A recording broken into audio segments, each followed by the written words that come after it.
जय भीम।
ज्यादा तवज्जो नहीं दी गई, जबकि हम बाहर के देशों में जाते हैं और ये बोलते हैं कि हम बौद्ध की धरती से हैं, बुद्धा की धरती से हैं, लेकिन यहाँ पे बुद्धा तथागत बुद्ध के अवशेष हैं अम्बाराम में। इसकी तरफ अभी कोई न है कि अपने सांस्कृतिक जो चर्चा है वो हम यहाँ आज करेंगे। मेरा सभी साथियों से अनुरोध है जो इस मंच से बोलेंगे, वो सिर्फ बाबा साहब की जो किताब है बुद्ध और उनका धर्म, सिर्फ उसी के ऊपर चर्चा होगी, सांस्कृतिक चर्चा है। इस मंच से कोई एक भी शब्द पॉलिटिक्स का नहीं बोला जाएगा। मेरी आप सबसे विनती है कि आप जब भी बोलें कंट्रोल रखें, क्योंकि ये हमारा सांस्कृतिक प्रोग्राम है। इसमें हम किसी के बारे में कुछ बोल के किसी को ठेस पहुंचाना नहीं चाहते। तो यहाँ की जो टीम है अखनूर की, उनको बहुत बहुत साधुवाद। गुरु रविदास सभा अखनूर के जो प्रेसिडेंट हैं मनोज जी, उनके साथ तीरथ जी, रमेश जी, ओम प्रकाश जी, एक्स सूबेदार बच्चन लाल जी अखनूर से जनरल सेक्रेटरी, इन सबको हमारी तरफ से बहुत बहुत साधुवाद। हम 1 महीने से यहाँ काम कर रहे थे, लेकिन ये पूरी टीम 100% हमारे साथ बनी रही है।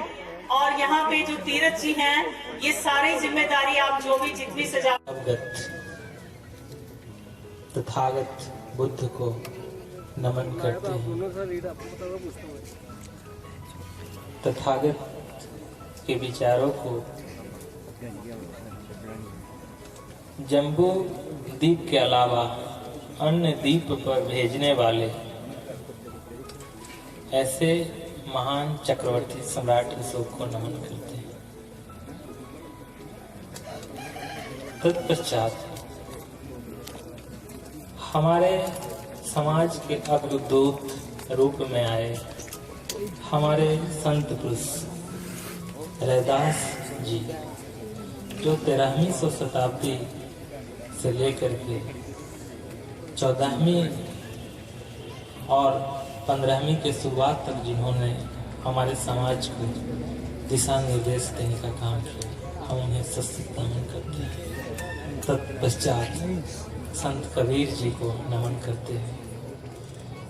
शिक्षा का दीप जलाने वाले ऐसे ज्योतिबा फूले, सावित्रीबाई फूले जी को हम नमन करते हैं। और पुनः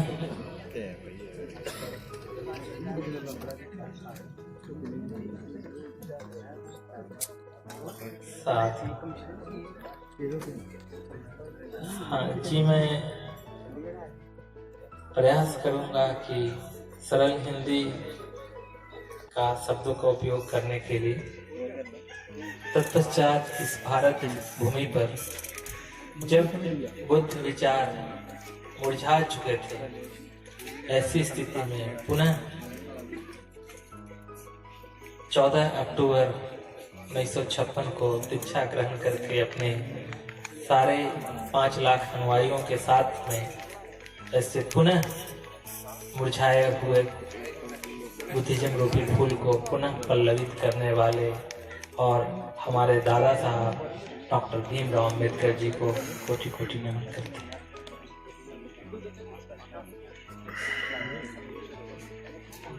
इस अम्बारन की धरती पर, अखनूर की धरती पर, जहाँ पे आज हम लोग उपस्थित हैं और जिस सभा को संचालन करने के लिए और इस सभा में भाग लेने के लिए जो हमारे सबके मन में, या तो हम सुख चाहते हैं और नहीं तो शांति चाहते हैं। सुख साधनों के द्वारा मिलती है और शांति तो साधना के द्वारा ही मिलती है। यही हम लोगों का जीवन का उद्देश्य है कि हमारे जीवन में यही 2 चीज रहे, सुख और शांति। यही हम लोगों की चाहत है। पूर्व समय में भी जो लोग संत महापुरुष हम लोगों के बीच में आए हैं, यही सुख और शांति की स्थापना के लिए हमारे शिक्षा गुरु के रूप में हमारे समाज में काम किया। अब एक समय और परिस्थितियां रहा कि कभी वो भिक्षु के रूप में आपके धर्म गुरु आए, कभी ऐसी भी परिस्थितियां रहा कि इस वस्त्र को धारण करने पर अनेक पाबंदियां थी, तो सादे ड्रेस में ही रह करके वो हमारे समाज को शिक्षित करने का काम वो करते हैं। आज हम चर्चा बुद्ध विचारों की करेंगे। इसके लिए हम लोगों को 2600 वर्ष पीछे चलना पड़ेगा। उन दिनों इस देश का नाम जम्बू द्वीप था जी। आज हमें बहुत खुशी है कि जिस प्रदेश में हम आज इकट्ठा हैं, एकत्रित हैं, वो जम्बू द्वीप और ये जम्बू। अभी देखिए, इस देश का नाम था जम्बू द्वीप आज के 26 वर्ष पहले। जम्बू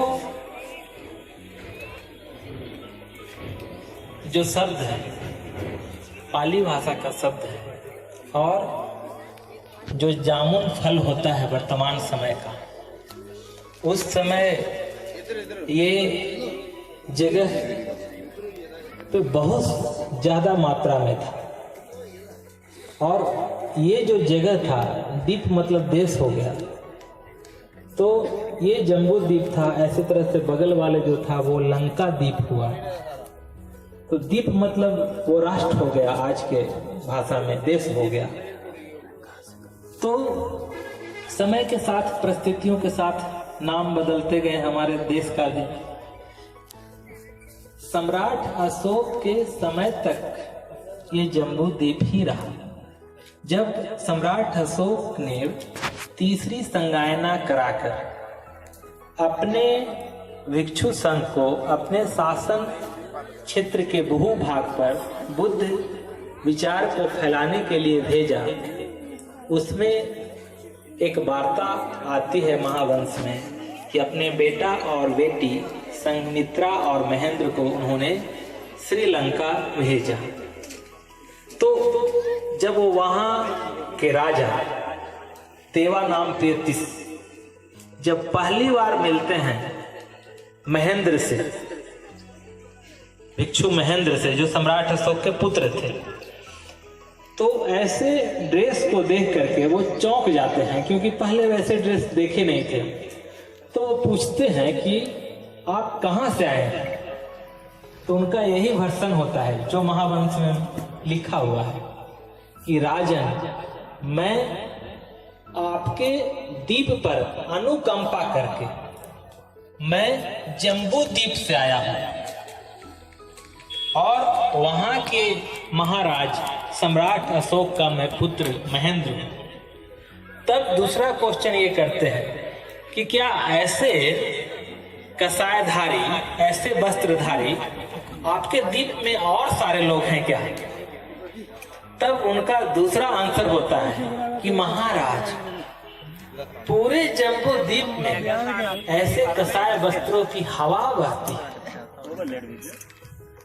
मतलब बुद्ध भिक्षु इतने सारे हैं वहां कि ऐसे हवा बहती है सुखमय वातावरण का, और आपके द्वीप पर अनुकंपा करके हम यहाँ आए। ये महावंश में मेंशन है। और देखिए, वही शब्द इस राज्य से जुड़ा हुआ है, जम्बू, और हमारा देश का नाम रहा उस समय जम्बू द्वीप। भगवान बुद्ध ने 8 अष्टांगिक मार्ग का उपदेश दिया, आर्य व्रतों का पालन के यहाँ के लोगों ने किया। इसीलिए तत्पश्चात उसके बाद इस जगह का नाम आर्यावर्त हुआ। जम्बू द्वीप के बाद इस देश का नाम क्या हुआ? आर्यावर्त, क्योंकि आर्य व्रत का पालन करने लगे। आर्य मतलब श्रेष्ठ होता है, श्रेष्ठ व्रत का पालन करने लगे, जो अष्टांगिक व्रत होता है, जिसके बारे में हम लोग अभी चर्चा करेंगे। और जो हमारा जो स्तूप वहां देखिए गोल वाला, उसमें जो 8 हारों वाला स्तूप, उसका एक एक करके हम लोग चर्चा करेंगे अष्टांगिक मार्ग। तत्पश्चात आर्यावर्त के बाद इस देश का नाम पड़ा भारत। भा मतलब प्रकाश, रत मतलब लीन होना। जिस प्रकाश में, जिस विद्या में पूरा विश्व लीन हो गया, वो भारत। आर्यावर्त के बाद भारत, और भारत के बाद आप लोग जानते हैं इस देश का नाम क्या हुआ? हिंदुस्तान, उसके बाद इंडिया। इस तरह से समय के साथ हमारे देश का नाम बदलते चले गए, लेकिन दो चीज याद रखनी है हमें, जम्बू द्वीप और ये जम्बू, क्योंकि वो संबंध जुड़ा हुआ है। अब बात रहा कि उस समय से लेकर के उस समय हमारा भाषा था पाली भाषा। पाली भाषा बहुत प्रिय भाषा था और उसका स्पष्टीकरण भी प्रिय था। जैसे में किसी लड़के को संबोधन करना है तो उसको बोलते थे सुंदरो। सुंदर लड़का बोलने की, डिटेल बोलने की जरूरत नहीं था, एक शब्द से स्पष्टीकरण हो जाता था, सुंदरो मतलब ये लड़का सुंदर है। और अगर किसी लड़की को संबोधन करना है कि वो सुंदर है तो उसके लिए एक ही शब्द था, सुंदरी। सुंदरी। और कोई अगर निर्जीव चीज है तो उसको संबोधन करना है, उसको बोलेंगे सुंदर। देखिए इसी में कितना शॉर्ट में सारा डिटेल्स है। तो बहुत प्रिय भाषा था पाली भाषा। मगध का जो भाषा है, जहां हमारी मातृभूमि है, वहां आज भी 60% जो वहां भाषा है मागधी में, वो पाली भाषा ही है। और मुझे भी